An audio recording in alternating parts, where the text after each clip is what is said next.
I want to deal with this dude right now. Sleep. Alright. How do you spell it for me? R-A-Y-S-H. R-A-Y-S-H. A-R-D. Okay. What's your date of birth? January 31st, 1993. Can you just take your hat off for me and just leave it in your car for me? You just leave it in your car. Do you have any weapons on you or anything like that? You scared me a little bit because you were sleeping in there, so that's why I was making sure you're okay. I think you've had too much to drink to be driving. Put your hands behind your back for me. Here, put your hands behind your back.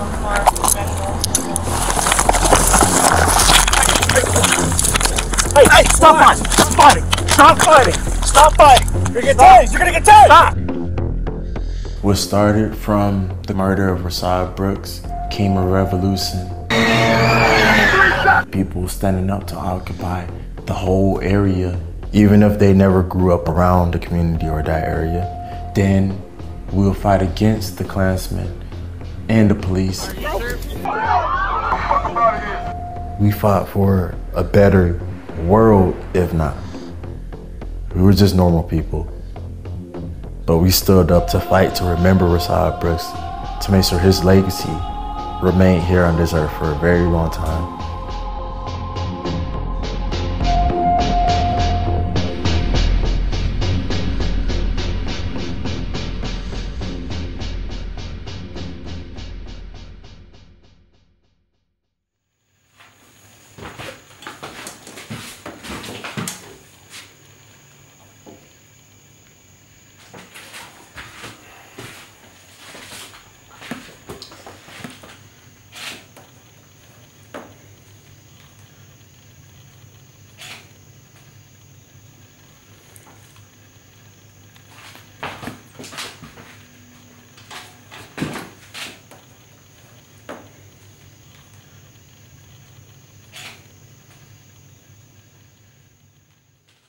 We're gonna start from the beginning.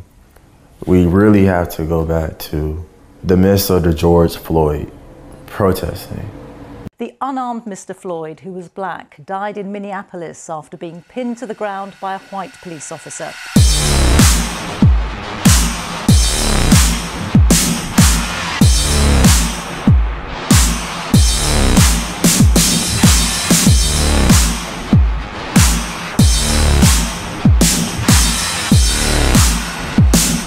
Just trying to ride with the people peacefully. I heard about New York. I heard about Washington. So-called autonomous zone. Texas.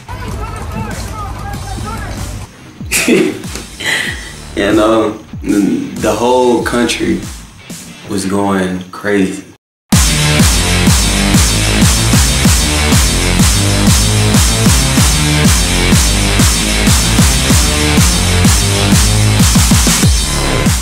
You had upon thousands of people all around the city for the cause. We were winning, but of course, as time went on, we were in a place of comfort. We didn't think that another black African-American male could be killed by the police again. It was like too soon. We turn now to Atlanta and another police-involved shooting of an unarmed black man. According to the Georgia Bureau of Investigation, 27-year-old Rayshard Brooks was fatally shot on Friday night outside of a Wendy's restaurant. It hit pretty hard. It hit close to home. I remember going over to the Wendy's a lot growing up. The reason I was even at the Wendy's was just to say a prayer. And that lasted for a very long time because people were just mourning. After that what ensued, it was wild.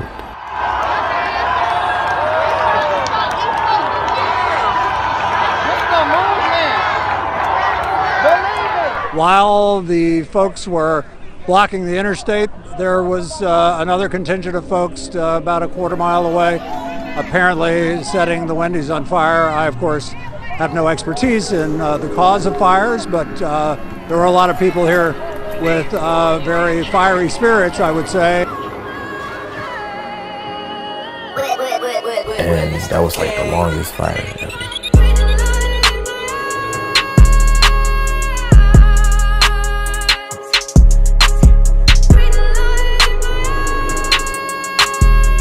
Yeah, I feel like that was like a transformational moment. People were bringing sage. You know, you didn't even have to be in a spiritual world. You felt the chills run down your spine while you were there. That's why it was just so much chaos, and everybody just showed their anger and their rage that night. We ain't what y'all do to us. And people have their theories on who actually burned it down and such, but that is not important. Atlanta Fire and Rescue has named a woman they believe helped set the fire, 29-year-old Natalie White. So they're upset about these infiltrators, specifically that woman who police say started that fire.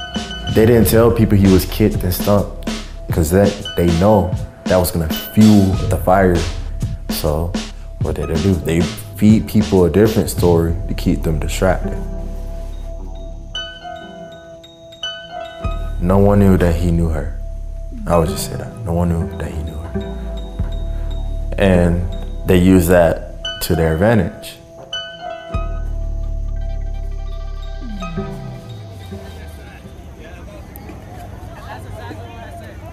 And that first night alone set the tone for me, and I knew like this was like real. And as soon as people continued to like sleep out there, it was time to like build a team to where we can have protection of our own and show them that we cannot be messed with or moved. That birthed the security team. All right, a Fox News alert. We reported this at the beginning of the show. Steve Harrigan on the ground live tonight in Atlanta with breaking news. Steve, what am I looking at there? What he did wasn't right. I understand you lost the fight. He reached back, let him go. You got his car, come back and arrest him another day. There was no reason to kill that man. No reason to kill him. No reason to kill him. Tell me, where's this going from here? You've got a shotgun. I've seen 3 more rifles. Where's it going to go? What happens if the police come? The police aren't allowed here because they're not here to protect us. The police aren't allowed here. Why aren't the police allowed there? There's people here. Everybody's in here got the same intentions, the same plans. We're not here to harm anybody. We're here to protect ourselves. They're here to protect each other. Okay, Sean. All right. Thank you. Of course, you know, everyone from that particular area is going to carry a gun. You know, it's the central hood, you know, different gangs. The cops knew from the very get-go that these are people who are angry, upset, and they do not need to be fucked with. You have the right to bear arms! Because we had the top of the street blocked and the back of the street blocked.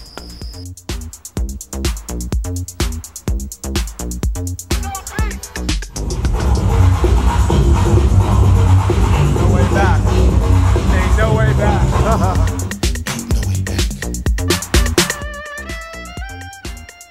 We all had our good times there. And it was those moments that made it more worthwhile to like fight for what we were doing.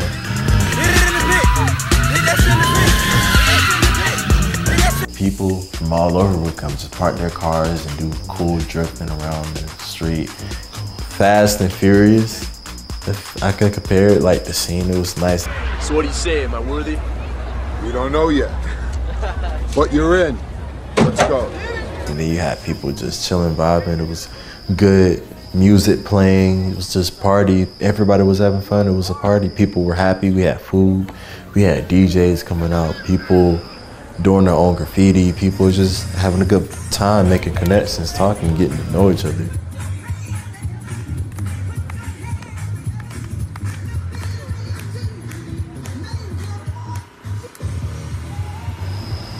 It's something else. They hated that. They hated the fact that they saw us prevailing and winning, yet we were able to like party and have fun. But you won't respect us, so we move the masses. These tears of frustration, they ain't found tear gases.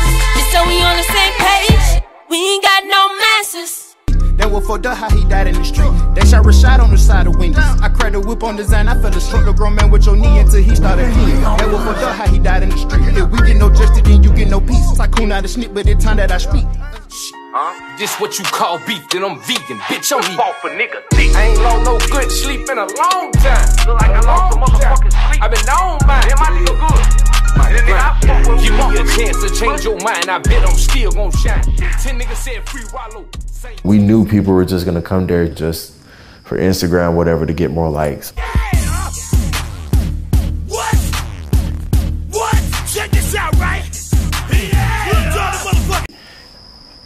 You know, we weren't really tripping about that. We let people come in, you know, have fun. But there were people there that, you know, just came to like learn more about it, and those are the people we wanted to teach. Reality is half of the founding fathers, the framers, were human traffickers. We did guided tours.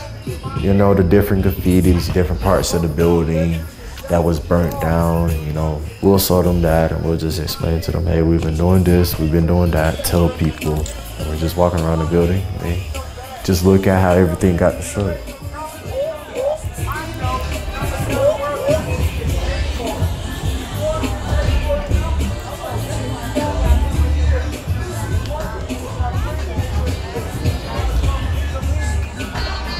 I wonder how this didn't burn. I got that right here to carry guns. I know a lot of people, we want change and we want it now. What do we want?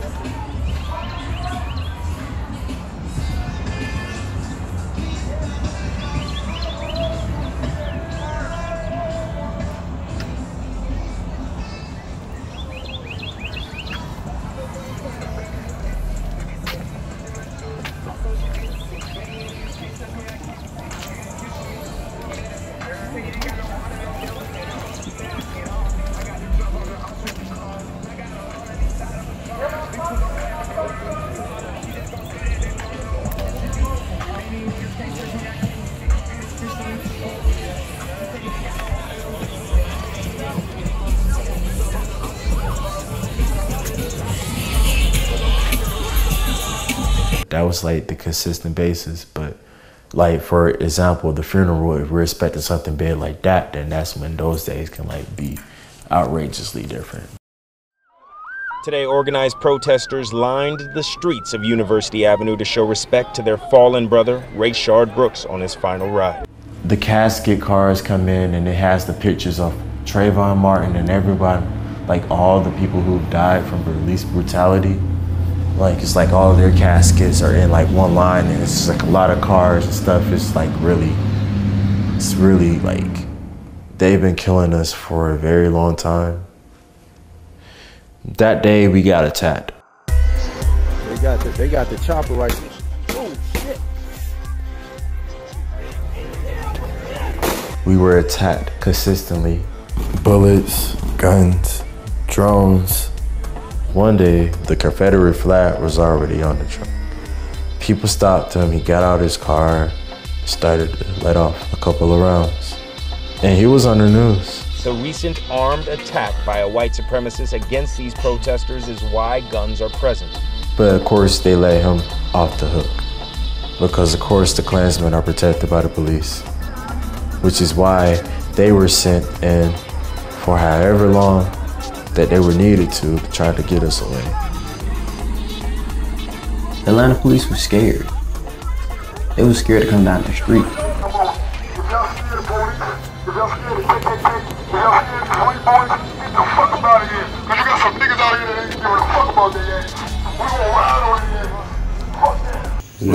It's not about being Mr. Tough Guy. Just because you got a gun don't make you a tough guy. She shot! A girl is shot! Stop shooting! Everybody trying to run off, not even trying to see about her. Me, I have my certification to perform CPR. So me, you know, I stayed there until the ambulance came.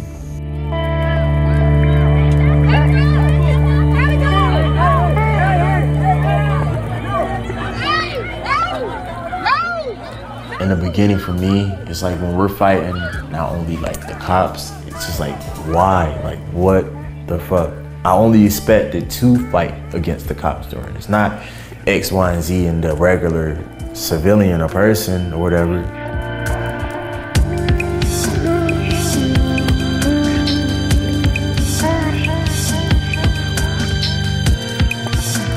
Like, anybody can take you out at this point. You're fighting the whole world because we're in an environment to where the cops are against us, so they're not going to protect us. Nobody can protect us but God. At the same time, I approved of the fact that they weren't being called because it showed the world we didn't really need them.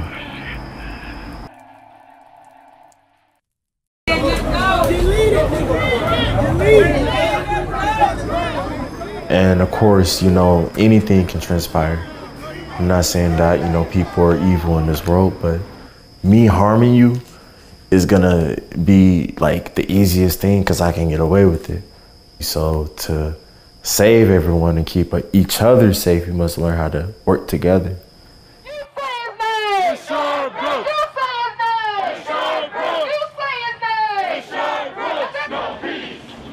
We didn't have a background previous to where we were doing this revolutionary stuff. We didn't. So this was all new to us. And even people who were like doing other protests around the city looked at us like we were just like doing it the complete wrong way. Bunch of like thugs and gangsters with guns who just think they want to fight for the cause and are blocking out the streets trying to be ignorant and prove something, or trying to be famous or something. Whoa, content. Protesters say they want this space to be maintained by the community for the community. They want a community center in place of where the Wendy's is now. As opposed to having that space be turned back into a fast food restaurant that serves bad food for our folks, or some other corporate entity that's really not in control of the communities. The council were just those amongst who were well established to make certain calls that could, you know, help us make it into a peace center. Different people who took that part of the fight. State lawmakers met with protesters outside of the Wendy's for a discussion about police reform. Know that when we go back under that gold dome, that we're going down there with a stronger voice, a collective voice, to hear everything that you have said. We looking for answers. We want some real answers. You ain't telling us nothing. A lot that was planned within the council they didn't fill us in on. It's just the fact that they made these decisions without even coming to us and asking us, hey, what do you think about this? Especially when the decision was made not to let any white people in. We weren't even around. You know, it's just the concept here, know who's an undercover cop, basically. They didn't know who to trust. Bullets were flying past their heads too. They were getting inside of it as well. They were having to deal with certain situations. I personally felt like instead we should take a step back, actually work with these people who actually genuinely want to help us and unite together, because that's what they're really afraid of. Everybody wanted to be in control. Everyone wanted to be in control. As we was out there, the crowd got smaller and smaller every day, until it was probably about 4 or 5 people out there. They use our own fear against us and our own paranoia against us to get us exactly where they wanted us, alone and defenseless and paranoid. That is what exactly they have been planning for weeks, is how to dismantle this group and make sure their whole occupation ends. Starting from that same night, it was burned down all the way to July 4th. That was like the last day we occupied it.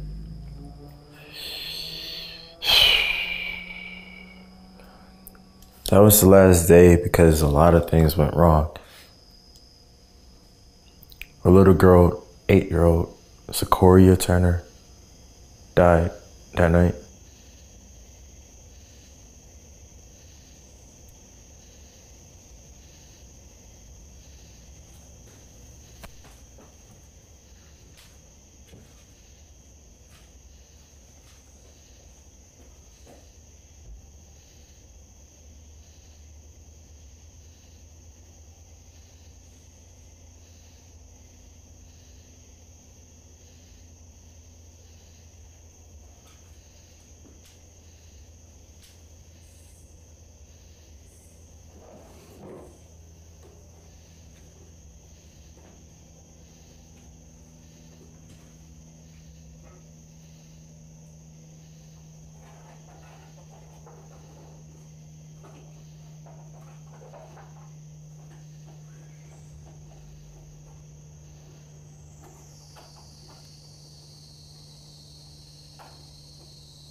Just people should know where we went wrong, to take what we did, learn from it, and keep out everything we messed up. The paranoia, the mistrust, keep that out of their movement. If you're occupying anything or fighting any battle where you must get along and work and fight alongside your teammate, you look out for each other and come together, you make decisions together, you do things together, you include each other, and keep an open heart to the blessings that can come in. What felt like a whole year was probably like a month. It was a different thing every day, and I was just distracted on so much and involved in so much. I forgot about the time. I didn't consider the time or the days. I was just like, let's fight, let's do this, while we still have the time. You know, some people may call it missing the bullets or whatever the case might be, but I felt like we were doing something very important, and it changed my life. It really did, so I miss it. A lot of us, we do.